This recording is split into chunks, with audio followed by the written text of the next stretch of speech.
Hey, welcome back, everybody, to a very special episode of the Educational AD Podcast. We're going to be right back with today's guest, but let's give a real quick shout out to our sponsors. We want to say thanks to Hometown. I want to thank Sideline Interactive Indoor Score Tables and Video Boards. I want to thank Athletic Surveys. I want to say thanks to Huddle. I want to thank Booster Hub, the #1 booster club software program. Let's say thanks to Ohio University and their online masters in athletic administration. Let's thank Home Campus, Vital Signs Wall of Fame, and Gipper.com. Thanks again for listening to this episode, and let's meet today's guests.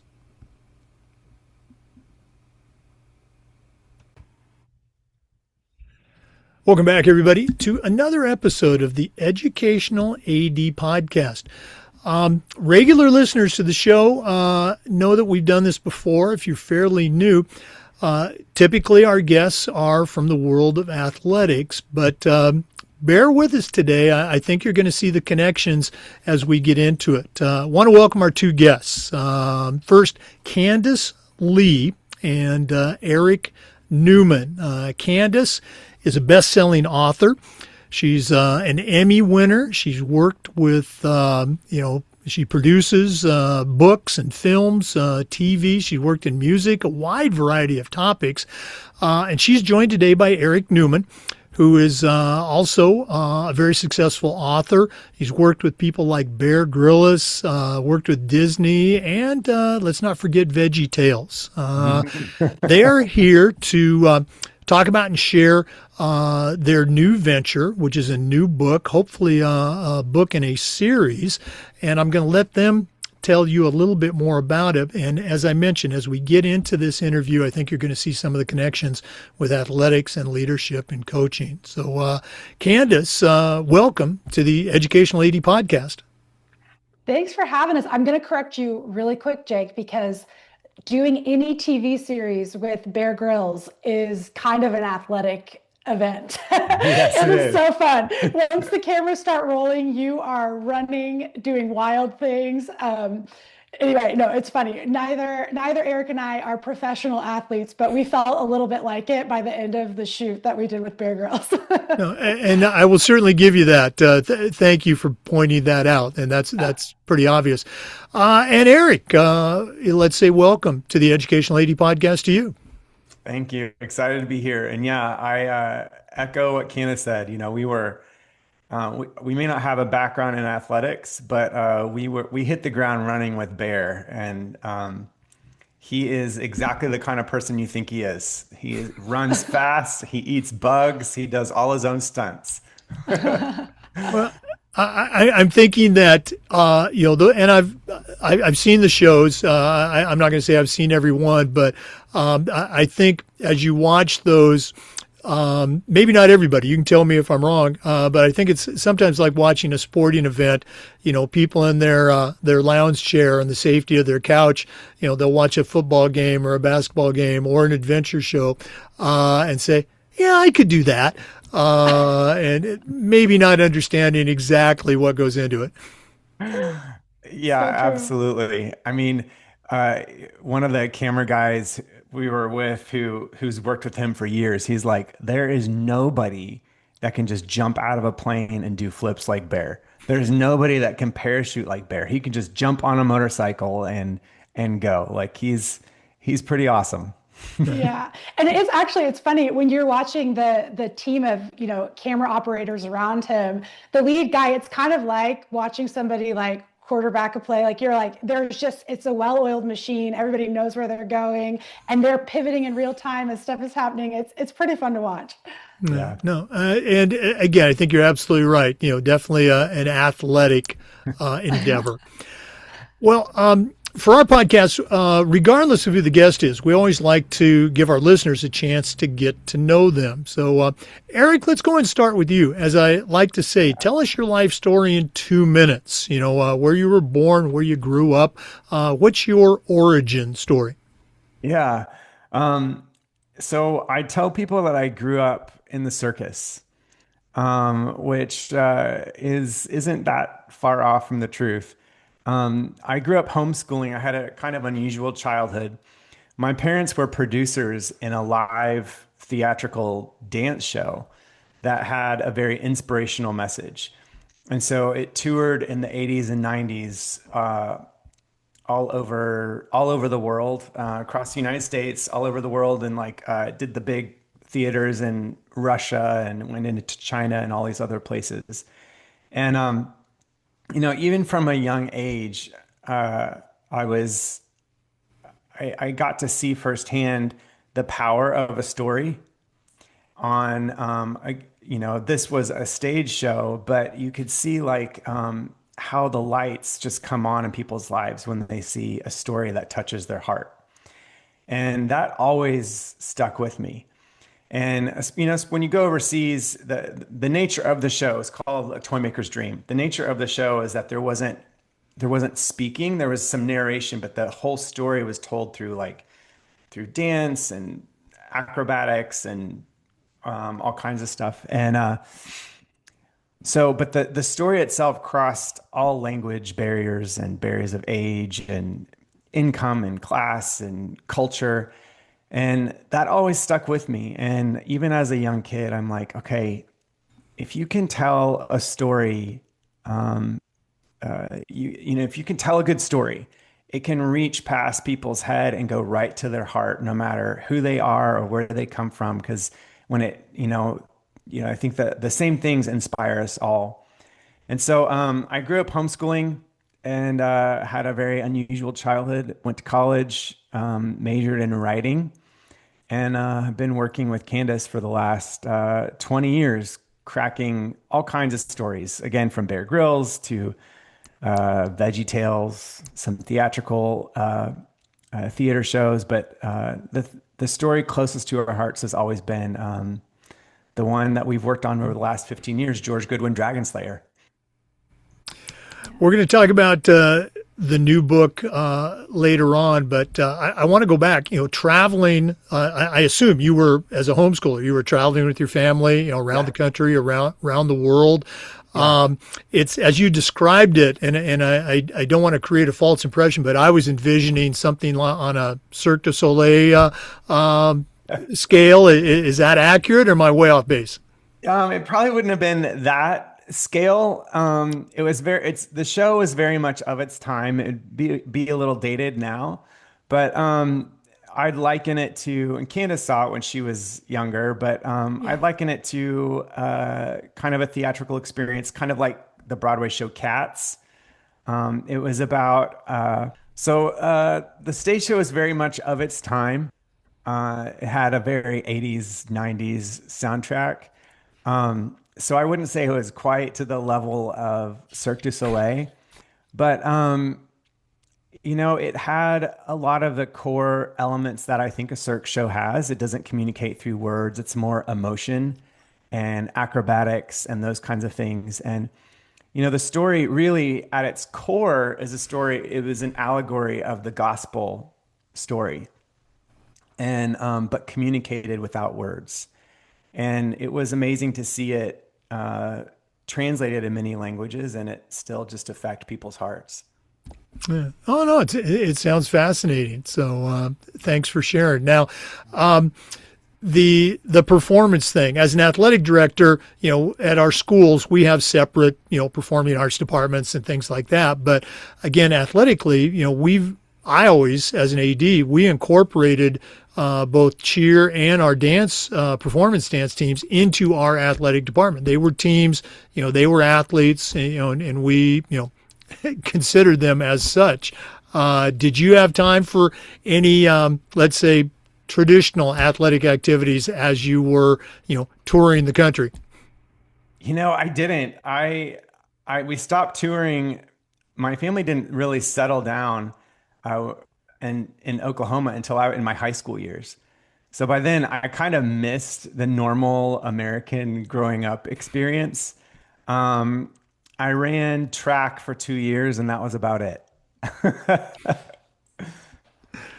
Well, again, that's why, a good school experience is going to offer, different opportunities, different experiences for kids to find their niche and find what they enjoy and find out what they're really good at. Obviously, things worked out well for you. Candace, let's jump over to you. Let our listeners know, where you were born and where you grew up. And as I love to say, that origin story. Yeah. Well, my origin story is it started in San Antonio, Texas. That's where I was born. One of my earliest childhood memories is sitting on Shamu. I was like the kid picked from the crowd to sit on Shamu. And then later, I found out on the documentary Blackfish that I was literally sitting on one of the killer whales. So, Hmm. underbelly of SeaWorld, guys. I still love SeaWorld. I plan to take my kids there. But that is one of my shocking, it could have gone one way, it went the other, and I'm Right. thankful for it.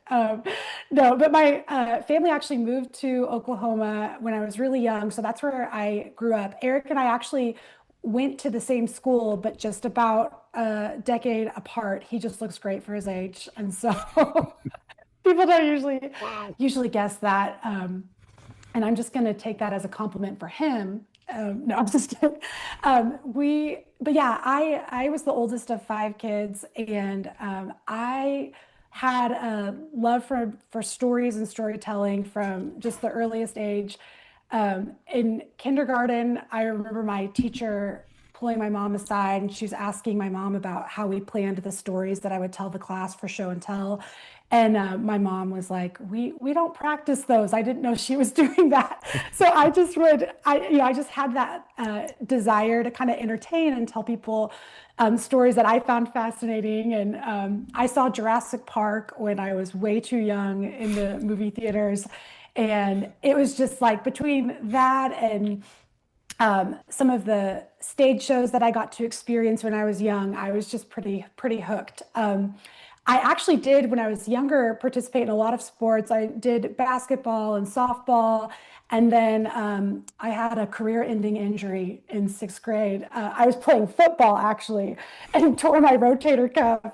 And in the process of recovering from that, I actually discovered dance, and that kind of scratched the storytelling itch that I had at the time. And so I kind of focused on that when I was in my high school years, and ended up going to film school at NYU. And in the process of kind of going through that program for film and television production and producing, I had done some kind of intern work at Impact Productions, which is where Eric and I first met each other and started collaborating. And yeah, after college, I was not expecting to be able to find a place to do what I loved in Oklahoma, but that's where Impact is based. We don't necessarily do, our company doesn't do a lot of work in Oklahoma, but we're able to kind of call that home, be near family, and then we get to go on really fun adventures. And we've done, like we said, the show with Bear Grylls, which takes you around the world. We've produced a lot of work for Andrea Bocelli, so got to do a bunch of work in Italy. We produced a film in England, so I've gotten to kind of see the world through the work that we do, and it's been wonderful. Boy, that is just so very cool. And again, I think it's certainly a blessing when you have a passion that you've been involved with, and then you get to do it as your so-called work. I always felt that way as a coach, as an AD, that geez, I get paid to go to games and hang out with student athletes and kids and Yeah. sometimes parents too. But very cool. Your Jurassic Park story, and I got to ask, our oldest daughter saw Jurassic Park probably at a younger age, and that was with Dad, of course. And I may or may not have said, "Don't tell your mom," but she had a great time. So, did you see that with the family, or was that your dad taking you? So yeah, it was my dad. My mom was there too. My dad told me, if you get too scared, I'm going to take you out. And so I remember when the T-Rex comes, Oh I yeah. jumped out of my skin like onto his lap, and he was like, "Are you afraid?" I said, "No, I'm not afraid. I'm just sleeping." And just had my head buried in. And that's like I remember saying that, and he just laughed, and I was just like, I'm okay. I'm okay. And I'm not gonna lie, I now have a kindergarten age son, and we may have recreated that experience for him on the big screen at home. And he loves it as much as we do. I was like, you're going to be fine. You'll feel a little scared, but you'll be fine. Yeah, no, my daughter's moment like that, and she didn't jump in my lap, but she did, definitely squeeze my arm. Was the scene where the T Rex is gaining on them in the rearview mirror. Oh Objects yeah. may Oh, appear yeah. closer. That was her moment. But Oh yeah. So It's a good. classic. It is an absolute classic. let's go and talk about the book. And again, correct me if I'm wrong. The title of the new book is George Goodwin, Dragon Slayer. And coincidentally or not, we've actually had at least two, I was trying to remember, at least two athletic directors on this show who go to or who work at a St. George school somewhere in the United States. Amazing. And, their mascot, big surprise, is the Dragons. So this isn't the first appearance of Dragons on the Educational AD podcast. As you, and again, you've worked together before, but Candace, I guess I'll start with you for this one. I think you mentioned earlier that this was something that had been on your mind, a project that you had wanted to do. In that whole, creation process of authoring and developing a story, and you've done this in a lot of different mediums, is it one person's idea that then becomes collaborative, or is it, more of a team event from the beginning? Or I guess, how was it for you? Yeah, well, Eric and I, we've worked on so many different projects together. And so just by nature of that, you spend a lot of time kind of working. And what's interesting about ideas is I feel like when, ideas sort of create momentum in themselves. So we were actually working on another feature film script. It was actually a sports movie. It's called Home Run. It's a baseball film. And in the film, there's a little league team. And we had just decided that one of the little league players was going to be a scout. And his only reason for being on the team was that he was trying to earn a merit badge. And so as we were kind of developing this little side character, he didn't even make it into the finished No, didn't make script, the final but cut, but we loved him. we just loved him. And we were like, scouts are kind of awesome. They're kids who actually know how to do really cool things. And, Eric and I both just kind of going back to like Jurassic Park, the kids in that movie, they have to make some big game time decisions together. And we just always loved those kind of stories like Goonies and a lot of those Spielberg films where you see young kids who are in a position where they are making, big stakes decisions. They're proving what they can do. And that's just something that always kind of captured our imaginations. And so out of that, um, Eric was like, we should do like an adventure story with scouts, I think is how it started. And as we were talking about it, we just were brainstorming, like, what are the scouts doing? And we knew we wanted it to be something really, really fun and imaginative. And we're like, are they looking for treasure? Are they, fighting zombies? And then I think Eric was like, it's a dragon. They're fighting a dragon, and it takes place in these coal mines in West Virginia because a dragon could totally be lurking there. And then he was like, what should the name of the character be? And I just immediately was like, George. It should be George because this will be a modern day reimagining of the legend of St. George. And so we just started kind of building out of that. We knew right away in that moment that it was going to be those three things: a scout named George slaying a dragon. And that's kind of, we were, off to the races as far as the story was being developed then. But the journey has been long and winding. So, yeah, Eric, you can talk a little bit about that. Okay. Yeah, Eric, let's hear your take on that question. Yeah, as Candace said, we were working on a movie about a little league team, and this one boy just stuck out to us. And it's exactly how Candace said. We just knew it was like right there. It was like, okay, we have to tell this story first because, as Candace said, she's a Jurassic Park fan. I'm a Jurassic Park fan. I love those early '80s Spielberg movies. E.T. and Goonies, where there are big stakes, there's a dangerous adventure, and at the heart of it is a couple of kids or adolescents, people, young people just coming of age. And so we met a few times. We're like, okay, what's the story about? But, both Candace and I, one of the things I think that makes us such great creative collaborators and partners is it's not just the story we're telling, but why we're telling it. And when we started to dig in, okay, we need an important reason for this to exist other than it just be a fun story. And we came across this article called "The Demise of Guys." It was actually a TED Talk. It came out, and this is 14 years ago now, 15 years ago. And it was about the rough, arduous path that young men especially have, teens reaching into adulthood. And again, this is 15 years ago. So this is pre-social media world, pre-streaming era that we're in now. And it was talking about how the worlds of online video gaming and immersive worlds of pornography, how all this is kind of just snatching up a generation of young men from really discovering who they are and maturing and successfully maturing into adulthood. And because they're never able to ask or really answer the question, do I have what it takes? And so that really became the heartbeat of the story, is this young boy named George, who's from this dying West Virginia coal town. His father is dead, really rough things happening. And then he discovers this dragon lurking in the coal mines that not only is plaguing their town, but is the reason behind his father's death. And so we thought, what better way to ask that question, do I have what it takes, than a story like this? So that little TED Talk really became kind of fuel to our fire. Now we had a reason to tell this story. And that's really what's inspired us all these years.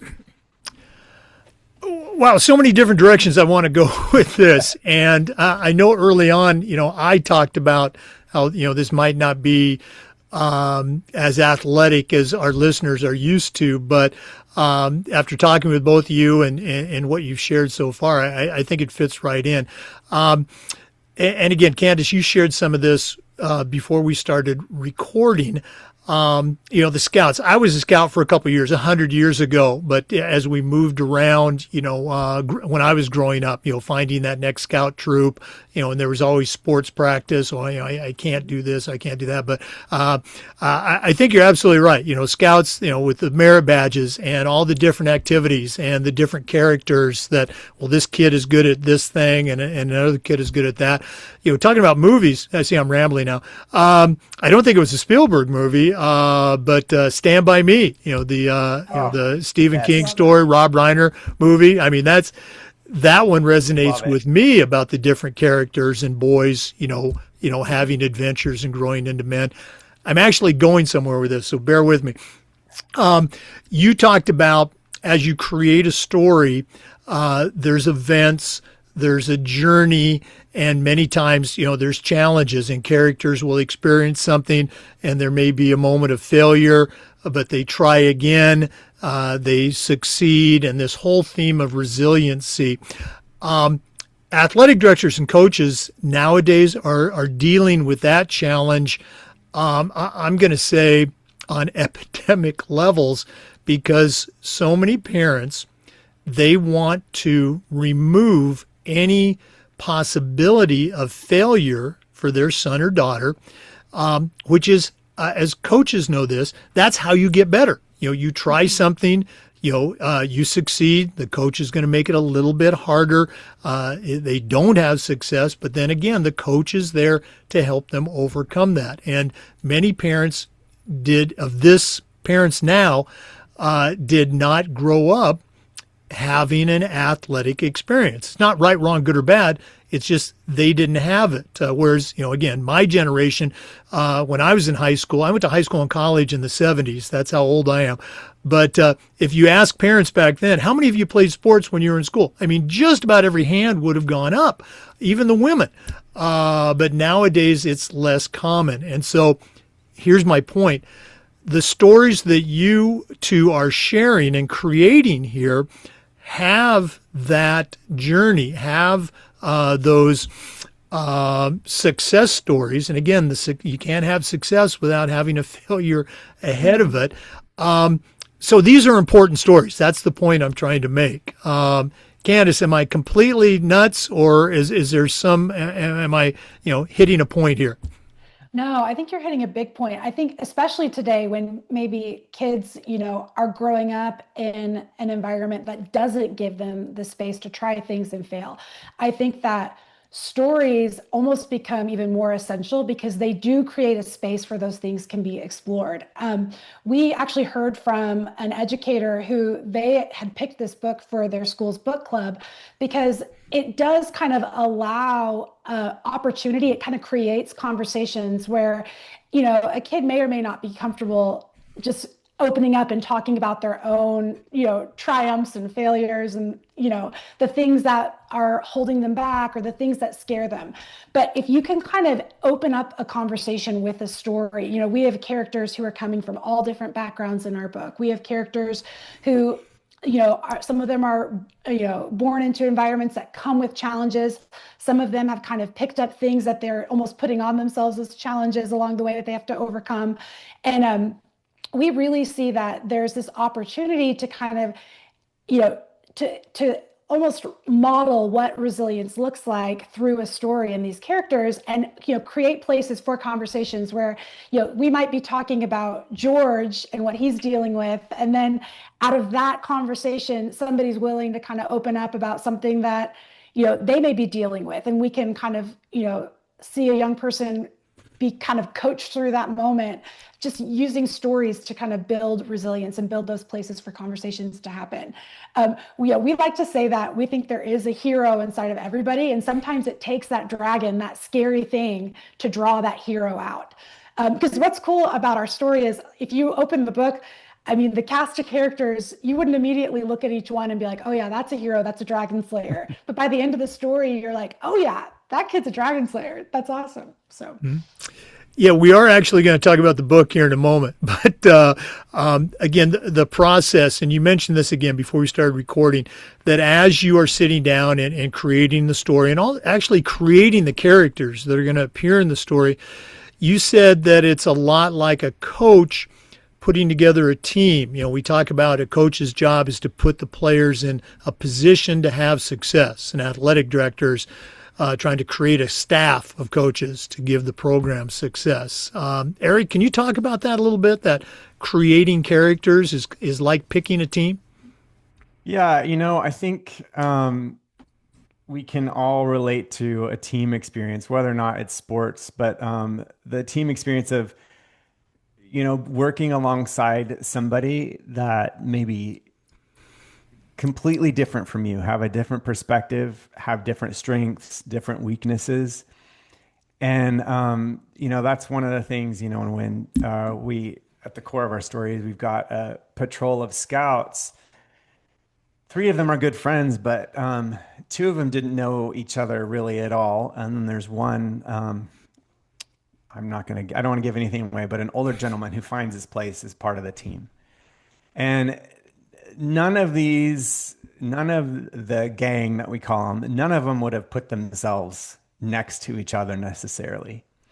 But we find that, where one person is weak, another person is strong. And, and often, we, as you mentioned, how important it is to fail. We learn from our struggles, and we learn from each other's struggles often much more than we learn from our skills or our moments of victory. And so, alongside the boys in our story, there's some really interesting girls who keep the boys on their toes. And there's one, she's a pageant queen, and she comes across a little ditzy at first, and the boys are kind of rolling their eyes. She's the older one in the group. She has the only one with a license to drive. One of the younger boys has a crush on her.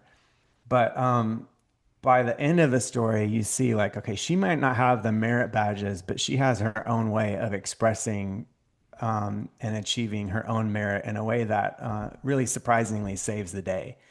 So when cracking a story, I think that's part of the fun part. I mean, look at Goonies, or as you said, Stand by Me, which is one of my favorite movies too. The cast of characters, the team, they're all so different, and yet they all are pushing each other. There's that proverb, as iron sharpens iron, so one man sharpens another, and that's so true. It's like that iron, that sharpening iron, that we see, like whether it's a football team or a basketball team, it's real life too. It's in the arguments and the disagreements and the moments that we don't understand each other that we can grow and together and achieve something great. And in our case, slay a dragon. Yeah. Yeah. Go ahead, Well, Candace.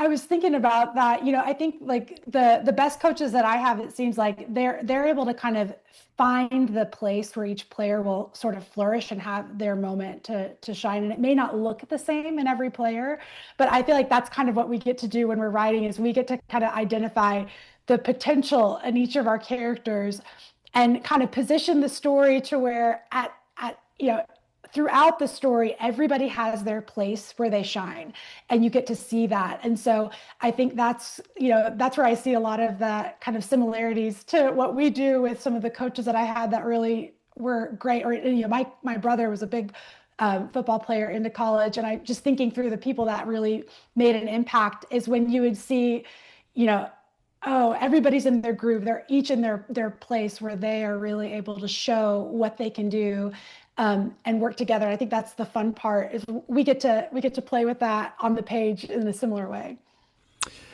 Yeah, absolutely right. And again, I really want to emphasize for listeners the importance of stories of challenge, of success, and you never know what's going to inspire a young person. And I do presentations for schools, for coaches, for ADs. I do parent meetings. I love talking to parents. And I share this. I'm going to try to get it on the screen here. I don't know if you're familiar with the Chip Hilton sports stories. These were written back in I think the 50s and 60s.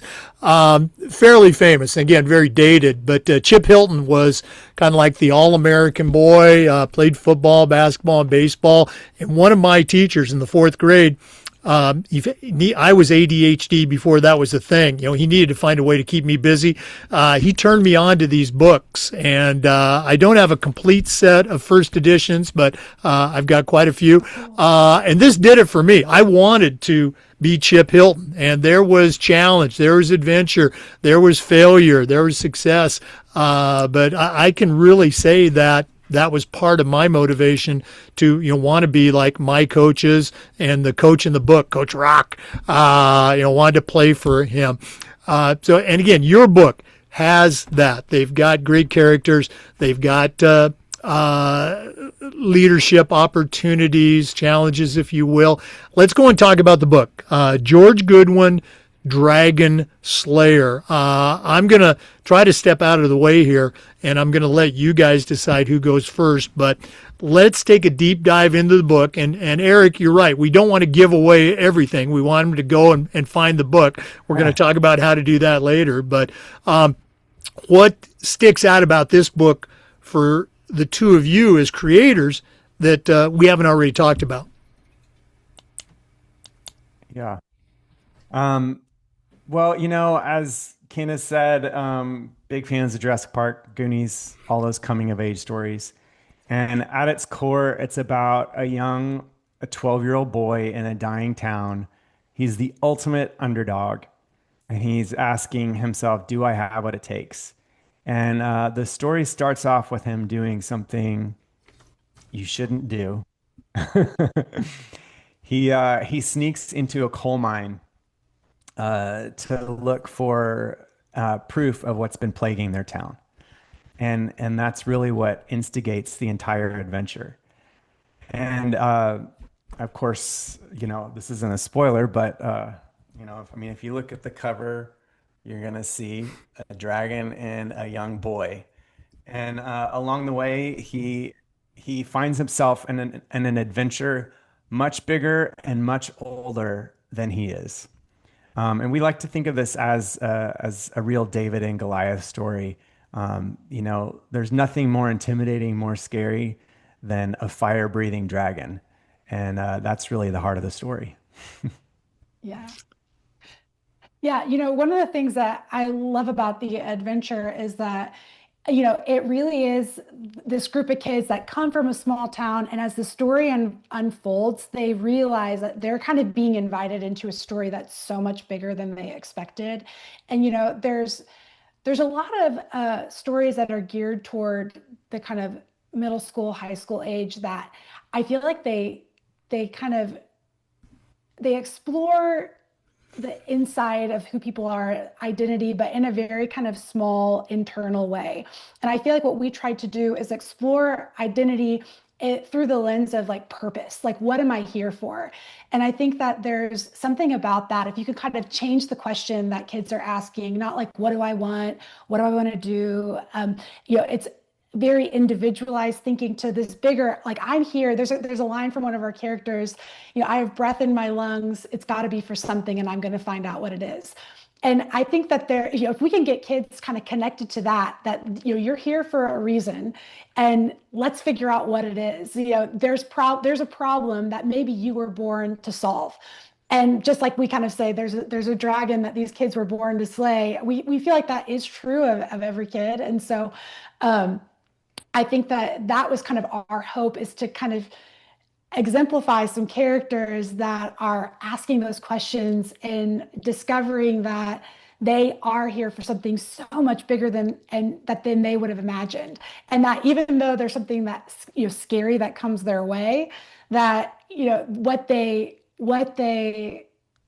gain by addressing that and overcoming that, even when they're afraid, is so much bigger. Going back to some of the original stuff that we saw with the TED Talk, The Demise of Guys, that Eric was discussing, the suicide rates in young people, which have even continued to grow. What was interesting is there was a study around the same time done about scouting, and within the scouting organization, those statistics about suicide rate, about graduation rates, there was so much of that was reversed, literally just directly reversed. And I think it really just has to do with kids being connected to purpose, being inspired that they can overcome something, that building that resilience. It really, sometimes it's like, oh, this is a big story where it's life and stakes, but really that's more and more true for any kid today. Mm-hmm. When you look at the things that they're facing. And so to be able to kind of take young people on an adventure that is fun and is exciting, but still kind of dips into questions that they can kind of carry forward into real life, we think that is just the sweet spot for storytelling for that age group. Again, I think you're absolutely right. And, I haven't read the book, but I have ordered it on Amazon, if not just for me, so I can have something to read to my granddaughter. It sounds like a great adventure. And speaking of reading, I want to read this from the book's homepage on Amazon. Again, George Wilson, Dragon Slayer. It says, warning, this adventure is full of danger. It's got dragons and death, coal mines and cold-blooded killers, treasure and true love, the stuff legends are made of. But even more dangerous are the kids in this tale. They're tough, they're brave, and they're exactly the kind of heroes our world needs. And that's from the foreword of the book, written by a guy named Bear Grylls. So George Wilson, Dragon Slayer. Again, it's available on Amazon.com. Any other sites where our listeners can get their copy? Yeah, if you go to scoutinglegend.com, they have all the retailers there where the book is. And there's also a book trailer that we made that's kind of fun. So scoutinglegend.com. It has some more information on this book. And then this is just the first in a series. So that'll be a good landing page for people to find out what's coming next. Okay. Now, both of you have been involved with, publishing books, writing books, creating books, and also in TV and movies. Is it too early to ask? Is there going to be a movie with George Wilson coming out soon, or can you not talk about that yet? Yeah, well, we would. So part of our story of resilience and persistence is we actually first began this story as imagining it as a movie, just because that was the space that at the time we were the most comfortable in. And so we had written a screenplay, and this is a big story with dragons and kids and animals and coal mines, and we actually had a point in time where it looked like the film was going right into production. And then we had something called the pandemic that hit. And it took a lot of wind out of the sails of the momentum with the story. And it also just completely changed the film industry a lot. And so during that time, Eric and I, we had fallen in love with our characters, and we had also seen that, man, there's a lot more adventures that these kids can go on. And so we took time to kind of adapt the story into a manuscript. We had this is kind of a fun just lesson and sticking with it, and just always, we knew that we wanted to get this story out to audiences, whether it was first as a film. But along the way, we had a friend of ours who we've worked with adapting some of his novels into screenplays, named Max Lucado, who he asked us to write a novel with him. And so that was something where we were able to kind of add a skill to our tool belt, and we realized, oh, we can write books too. And so it was a neat thing where, we hadn't necessarily set out to be authors. Maybe a little bit like you, but we found ourselves being authors, and we really enjoyed it. Our work, I cannot say, does not write itself. It takes a lot of time. And so, but we had the opportunity to kind of reimagine this as a book series, and we're super excited to have 3 books that are going to be coming out 1 year apart with Penguin Random House. And then our goal is still to have this come out as a film. So we are telling people to read the book, share the book, and look out for the movie. No, I love it, and thanks for sharing that part of the story too. I'm sure, I don't know. I watch a lot of movies, and it's amazing what gets produced versus Yeah. seriously. So this sounds like it's ready made, and I'm sure you guys got your finger on the pulse, and it is going to see light of day at some point. But another thing we like to do with our podcast is help with connections and networking, and not that you need it, but if one of our listeners wanted to reach out, pick your brain a little bit more, who knows, maybe even make a bulk order. What's the best way that they can connect? Eric, let's start with you, with Eric Newman and with Candace Lee. Yeah, we have an email address that we share as authors. It's authors@storyslayers.com. And so, yeah, we'd love to hear from anybody. We field a lot of writing questions from time to time, and we've had a long journey, as Candace said, bringing this into book form. But we're happy to offer any tips or advice or our own writing tricks, or answer any questions along the way. That's authors@storyslayers.com. Okay. Yeah, and another thing we've talked about is, kind of developing a sort of discussion guide for young people to go alongside the book. So we have, I mentioned one of our first, at least that we've heard of, book clubs that's, taking on the book as a story. If there's any, coach, athletic director who thinks there's a team that would want to maybe go through this and has some thoughts on the best way to kind of facilitate discussions around the story, we'd love to hear those ideas, and we'd welcome them. We love talking to readers too. So if there's a team that reads the book, Eric and I are available by Zoom. We love to induct some people into the Order of the Dragon Slayer, which is the name of the series. So yeah, we just love to connect with the people who we wrote the story for. Oh, no, it sounds great. Thanks again for coming on our little podcast and sharing with our listeners. All the best with the book and your other projects. And we're going to have to get you back on for an update down the road, when the next book comes out. We'd love that. Absolutely. Thank you so much for having us. It's been fun. Oh, no, it was great. Thank you for coming. For our listeners, we appreciate you tuning in. And just a reminder, we upload the Zoom recordings of every interview to the Educational AD Podcast YouTube channel. We do this just about every day. We try to share stories from the world of athletics and from the world of dragons, and also share some best practices. So please come back and join us again on the next episode of the Educational AD Podcast. We'll see you next time. Well, hey, that was a lot of fun. Again, check out George Wilson Dragon Slayer on Amazon.com. Also, we want you to check out our sponsors. Please go to Hometown Huddle, Ohio University and their online masters, Sideline Interactive and Athletic Surveys. Check out Booster Hub and Home Campus, Vital Signs Wall of Fame and Beacon Creative. Don't forget Gipper, and don't forget K-12 Sports Tech. Thanks again for listening. We'll see you next time on the Educational AD Podcast.